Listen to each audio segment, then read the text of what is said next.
ध्यान दीजिए dear student, आज हम क्लास 10th मैथ एनसीईआरटी का एक्सरसाइज 1.2 करने जा रहे हैं। 1.2 का पहला सवाल है, निम्नलिखित संख्याओं को अभाज्य गुणनखंडों के गुणनफल के रूप में व्यक्त कीजिए। आइए हम देखते हैं पहला संख्या क्या है।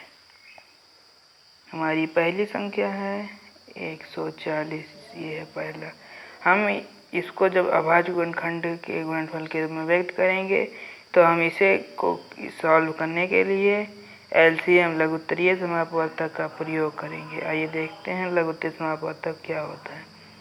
लघुत्तरीय समापवर्तक कुछ इस प्रकार का सवाल है कि हम पहले इसको सबसे छोटी संख्या से काटते हैं, जो सबसे छोटी संख्या से कट जाए। ये आखिरी में 0 है, इसलिए हम इसे 2 से काटेंगे।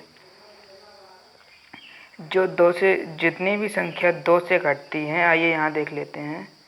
जो भी संख्या 2 से कटती है वह उसके आखिरी में 2 होता है, 4 होता है, 8 होता है, 6 होता है और आखिरी में 0 हो सकते हैं, जैसे 10, 40, 50, 60 ऐसे आखिरी में 0 होता है। क्योंकि यहाँ पे 0 है इसलिए हम इसे 2 से काटेंगे। 2 से 14, यहाँ पे 0 है तो 0 लिख देंगे। फिर आखिरी में 0 आ रहा है, फिर 2 से कटेगा। 2 3 6, 1 0, 2 5 10। आइए देखते हैं ये कौन संख्या से कटेगा। ये न 3 से कटेगा न 4 से कटेगा, क्योंकि कोई भी जब 3 से कटता है तो जो भी संख्या होती है वो बीच में धन का चिन्ह लगा के दोनों जोड़ दिया जाता है। जैसे हम इसे जोड़ते हैं 5 3 8 होता है, जो कि 8 3 से नहीं कटता है, इसलिए 3 से नहीं कटेगा। और 4 से देख लेते हैं, 4 से भी नहीं कटेगा है, क्योंकि जब हम इसे 4 से काटेंगे तो 4 के टेबल में कोई ऐसी संख्या नहीं है जो 35 हो। तो हम इसे देखते हैं, ये कटेगा 5 से, क्योंकि आखिरी में 5 है। 2 की तरह कोई भी संख्या के आखिर में 5 हो या 0 हो वह 5 से कट जाता है। देखिए हम इसे 5 से काटते हैं तो 5 से काटेंगे 7 आएगा, तो 5 7 35 होता है और 7 से हम काट देंगे, क्योंकि ये 7 है।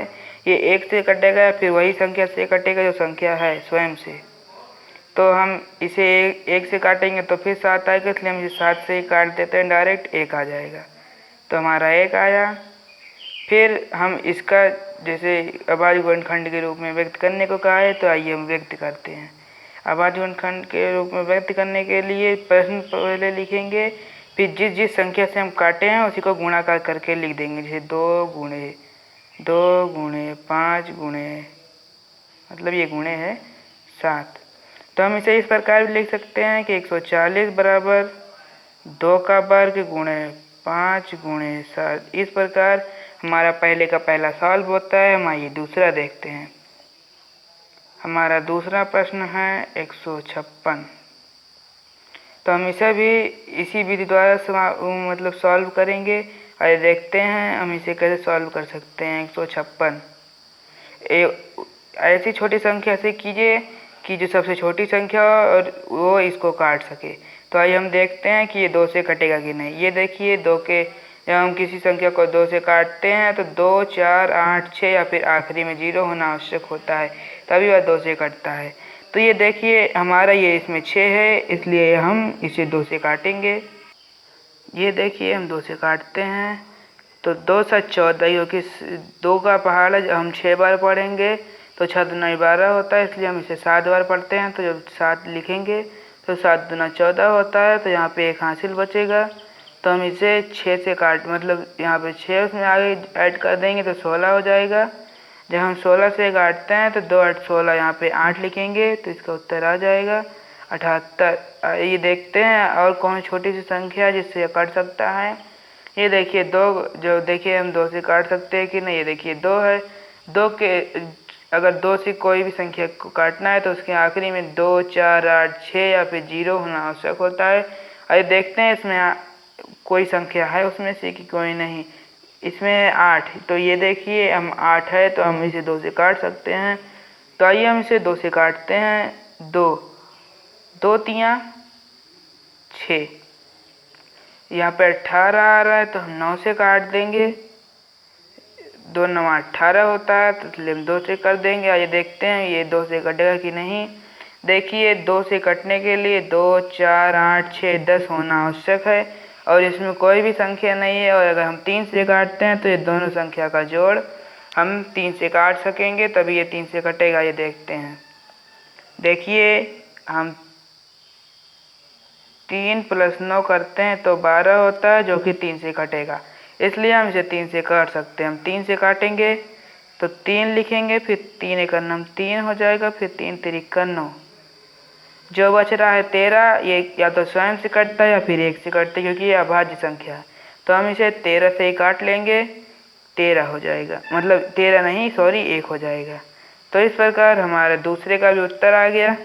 तो हम इसे इस प्रकार व्यक्त कर सकते हैं हमारी वर्गखंड के रूप में कि पहले वाला लिख दिया था, 156 बराबर 2, ये जो है ये जितने भी संख्या जिससे हमने काटा था उसको गुणा कर करके लिख देंगे। जैसे लिखते हैं 2 × 2 × 3 × 13, तो 156 लिखेंगे।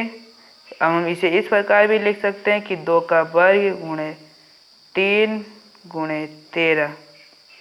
तो इस प्रकार हमारा पहले का दूसरा सवाल समाप्त हुआ। आइए हम तीसरा देखते हैं। तीसरा सवाल है, ये देखिए तीसरा सवाल है, ये देखिए 38 25 मतलब 3825। तो यहाँ तीसरा डालते हैं और लिखते हैं 3825। हम इसे भी लघुत्तरीय समापवर्तक द्वारा हल करेंगे। तो आइए देखते हैं। देखिए हम यहाँ लिखेंगे 3 8 2 5, हम इसे लघुत्तरीय समापवर्तक द्वारा करेंगे। तो देखिए हम 2 से अगर काटेंगे तो आखिरी में 2 4 6 8 या फिर आखिरी में 0 होना चाहिए। तो इसमें कोई भी संख्या नहीं है तो 2 से नहीं कटता। और अगर हमें इसको 3 से काटना है तो जितनी भी संख्या है सबका जोड़ हमें 3 से काटना होगा। कट जाता है तो वो संख्या से ये संख्या 3 से कट जाएगी। ये देखते हैं 3 + 8 + 2 + 5, 8 2 10 11, 11 2 13, 13 5 18, 18 है। 3 से देखिए कटता है कि नहीं, बराबर 6, ये 3 से कट जाएगा तो हम इसे 3 से काटेंगे। 3 × 9 3, फिर 3 दूना 6, हासिल आवा 1, फिर आ रहा है 12,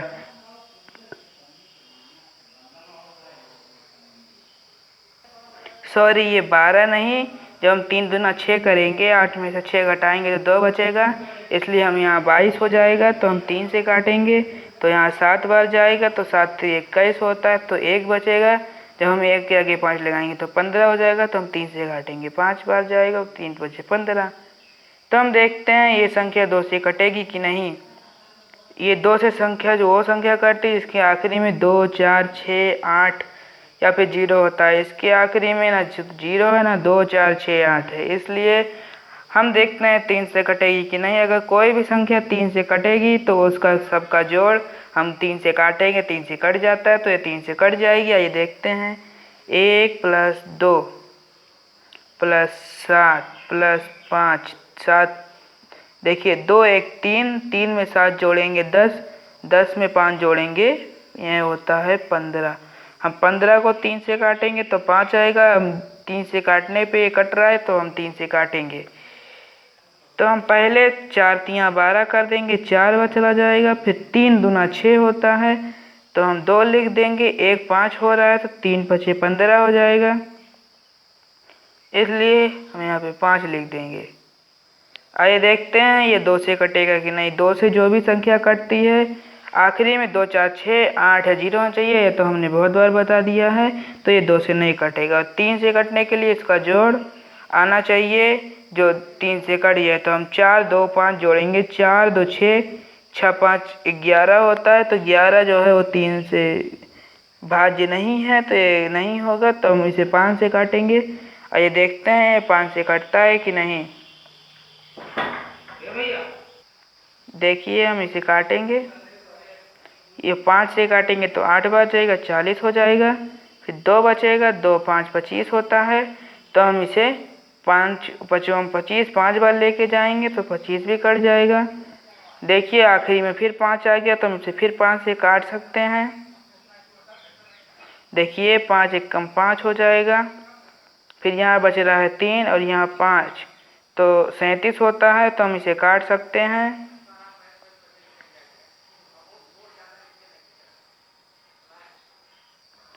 देखिए 5 एक नम 5 हो जाएगा और जो 3 बच रहा है इस 5 में जोड़ देंगे तो 35 हो जाएगा। और हम 5 से जब 35 को काटेंगे तो 7 बार जाएगा, तो हम यहाँ 7 लिख देंगे। ये जो 17 संख्या होती है या तो स्वयं से कटता है या फिर 1 से, इसलिए हम इसे इसी 17 से काट देंगे तो ये 1 आ जाएगा। तो हम इस प्रकार इसका अभाज्य खंड इस तरह व्यक्त कर सकते हैं कि 3 8 2 5 बराबर 3 गुणे 3, ये गुणे का चिन्ह है, फिर 5 गुणे 5, फिर गुणे 17। हम एक तरीके से, ये 17 है सॉरी, हम इसे एक तरीके से और व्यक्त कर सकते हैं कि 3 8 2 5 बराबर 3 का वर्ग गुणे 5 का वर्ग गुणे 17। इस प्रकार हमारा एक्सरसाइज 1.1 क्लास 10th का पहले का 3 सवाल हल हुआ। हम अगला एक सवाल हम आपके लिए छोड़ते हैं, आप इसे लगाइए। अगर आप लगा लिए तो जान जाइए आपको समझ में आया, और अगर समझ में आया तो कृपया लाइक करें, सब्सक्राइब करें। Thank you.